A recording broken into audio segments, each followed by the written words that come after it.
John chapter 16 verses 1 to 3. Sinabi ko ito sa inyo upang huwag ninyong talikuran ang inyong pananalig sa akin. Ititiwalag kayo sa mga sinagoga. Darating ang panahon na ang sino mang pumatay sa inyo ay mag-aakalang naglilingkod siya sa Diyos. At gagawin nila ito sapagkat hindi nila ako kilala ni ang Ama. Ito ang sinabi ng Lord Jesus Christ bago siya umalis. Ito ang isa sa mahirap na katotohanan sa buhay ng isang Kristiyano. Ang buhay Kristiyano ay hindi palaging tagumpay, kundi dumarating din yung mga pagkakataon ng pagsubok. At ang isa sa mga pagsubok na ito ay yung pagdaranas ng pangapi sa mga taong hindi pa nakikilala ang Diyos sa pamamagitan ni Kristo Jesus. Nasabi sa nabasa nating teksto na darating ang panahon na ang sino mang pumatay sa inyo ay mag-aakalang naglilingkod siya sa Diyos at gagawin nila ito sapagkat hindi nila ako kilala ni ang Ama. May mga taong nag-aakala na naglilingkod sila sa Diyos sa pamamagitan ng pagpatay sa mga tao. Pero ang totoo ay hindi pala dahil hindi nila kilala si Lord Jesus Christ at ang Ama. Ulitin natin ang sinabi sa teksto na may mga taong ganito dahil hindi pa nila kilala ang Lord Jesus Christ at ang Ama. In other words, ay hindi pa nila nakikilala ang Diyos o naintindihan ang Diyos sa pamamagitan ng Lord Jesus Christ. Katulad ng balitang ito na gumulat sa maraming mga tao sa buong mundo, isang bishop na nakabase sa Australia ang tinangkang patayin ng isang tao na inakala niyang pagsisilbi niya sa Diyos ang kanyang ginagawa na masisiyahan ng Diyos sa kanya. Ang masama pa dito ay ginawa niyang masamang bagay saka siya sumisigaw na mabuti ang Diyos. Si Bishop Emmanuel Marmari ay ang bishop ng Christ the Good Shepherd Church na nakabase sa Australia pero ligtas na siya at nagpapagaling na ngayon. Marunong at magaling ang bishop na ito sa pagbabahagi ng salita ng Diyos at sikat na rin ang kanyang mga videos online patungkol sa kung sino ang Lord Jesus Christ. At meron kasi siyang naging mga videos patungkol sa kung sino si Prophet Muhammad at kanyang ikinumpara ang pinagkaiba ni Jesus Christ sa Quran at sa Biblia. Na-expose din niya sa kanyang mga videos ang katotohanan sa pagkakaiba ng pagkakaunawa at teachings ng isang Kristiyano at isang Muslim patungkol sa tunay na Diyos at kay Kristo Jesus, parehong sa Quran at sa Biblia. At hindi lang patungkol sa theology ng bawat relihiyon, kundi patungkol sa kung paano ini-apply ang pagiging makadiyos sa totoong buhay at sari-saring reaksyon ng dulot sa mga nakakapanood ng kanyang mga videos. Dahil nga dito ay nakatanggap siya ng death threat na may 2 linggo na lang siyang mabubuhay. Ito ang video. In a video circulating in TikTok and I don't know where else, saying that the bishop has 2 weeks to live. Yeah. And somebody saying, farewell, bishop, and we're really sad to see you go. Look, I was extremely excited when I heard that I have 2 weeks to live. Because I don't want to stay in this world. For me, it's over. Whether I stay or not, it doesn't matter really. I've had my share of this world, and I pray that the Lord takes me today before tomorrow. I want to be with Him. This is not running away. This is not an escape. No, I'm saying it with confidence in the Lord Jesus. I love you, Lord, and I choose you any time of the day, all day long, to be with you. I don't care about the world and whatever the world gives. So I was extremely happy. I thank the person who did this video. Thank you so much. I didn't know that I was dying in 2 weeks. So, but I'm not sure if I will go in 2 weeks' time. Maybe, I don't know. But as far as being sick and he has got 2 weeks left, that's news to me. At nitong April 15, 2024 ay nangyaring pananaksak sa kanya ng isang minor de edad na isang Muslim. At ito pa naman ay nangyari sa kalagitnaan ng kanyang sermon sa loob pa mismo ng kanyang simbahan. Ito ang video ng pananaksak.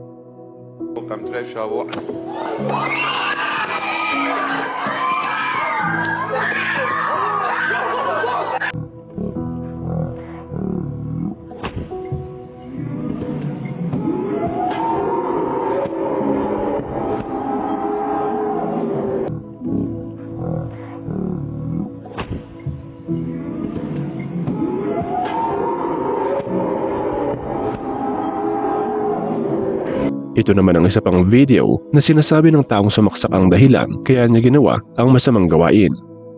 بس ليش عم يسب رسولي ما كنت جيت لهون.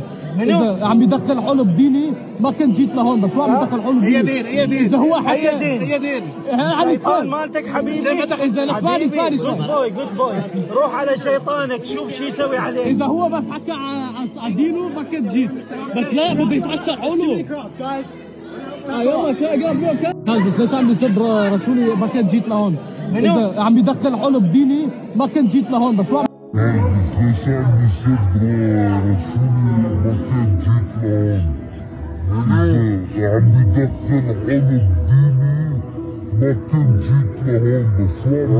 Sinabi niyang ginawa niya ito para sa kanyang propeta at para sa kanila ay wala nang iba kundi si Propeta Muhammad. He kept saying Allahu Akbar, Allahu Akbar.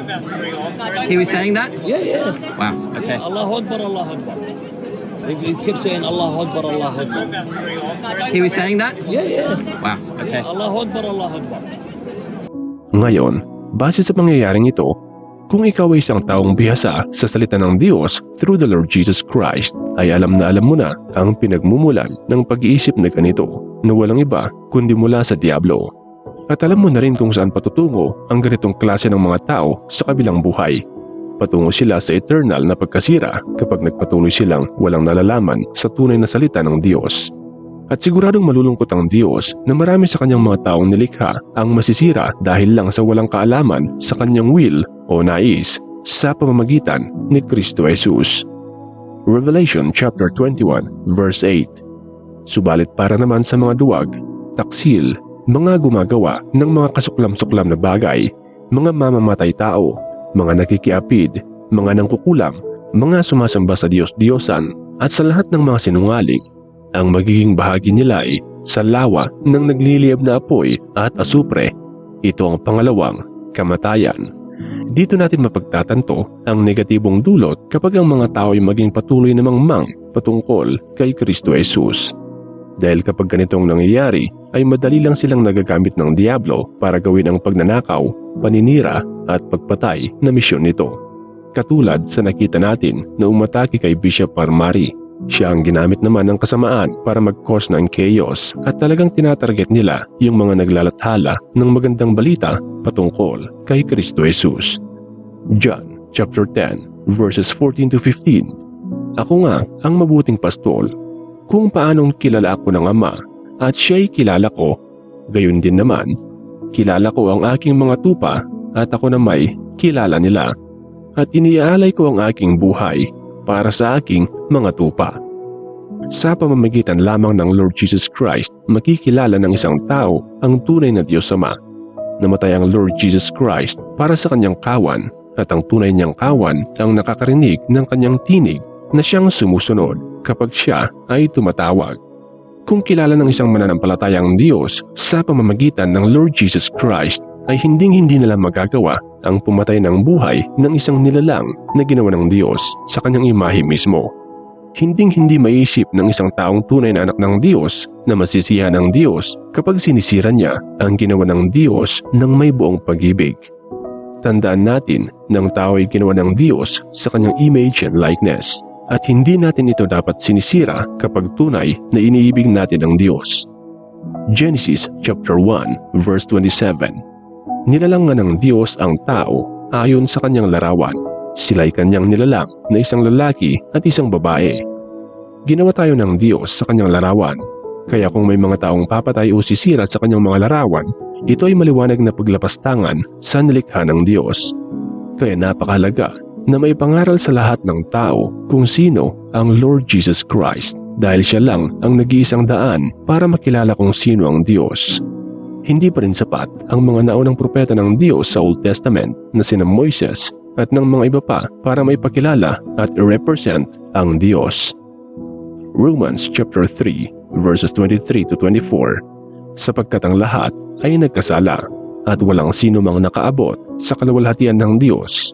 Ngunit dahil sa kanyang kagandahang loob na walang bayad niyang ibinigay, sila ay tinuring na matuwid sa pamamagitan ni Kristo Jesus na siyang nagpapalaya sa kanila. Nararapat lang na makilala ng tao sa mundo kung sino ang tunay na Lord Jesus Christ, kung ano ang kanyang tunay na ginawa sa cross, at kung ano ang natapos ng Lord Jesus Christ na Gospel of Grace. dahil siya lamang ang nag-iisang nagpakilala sa Diyos sa mga taong nilikha ng Diyos para sambahin siya. Ang Lord Jesus Christ lang ang nagpakilala kung ano ang tunay na character ng Diyos base rin sa kanyang pamumuhay noong siya ay nagkatawang tao. At itong nararapat na pag-aralan at tularan ng kanyang mga ginawang tao ayon sa kanyang imahe. Colossians chapter 2 verse 9. Sapagkat ang buong kalikasan ng Diyos ay nakay Kristo sa kanyang pagiging tao. Ibig lang sabihin nito na noong naging tao ang Diyos ay ibinuhay niya ang buhay o ang will na nais ng Diyos. Kaya mga kapatid at mga kaibigan na nanonood ng video na ito, kilalanin po natin ang Lord Jesus Christ ayon sa kanyang pamumuhay at hindi lamang sa mga salita o hindi lamang sa theology. At tanggapin natin siya ng buong puso nang sa ganoon ay matanggap din natin ang kanyang espiritu.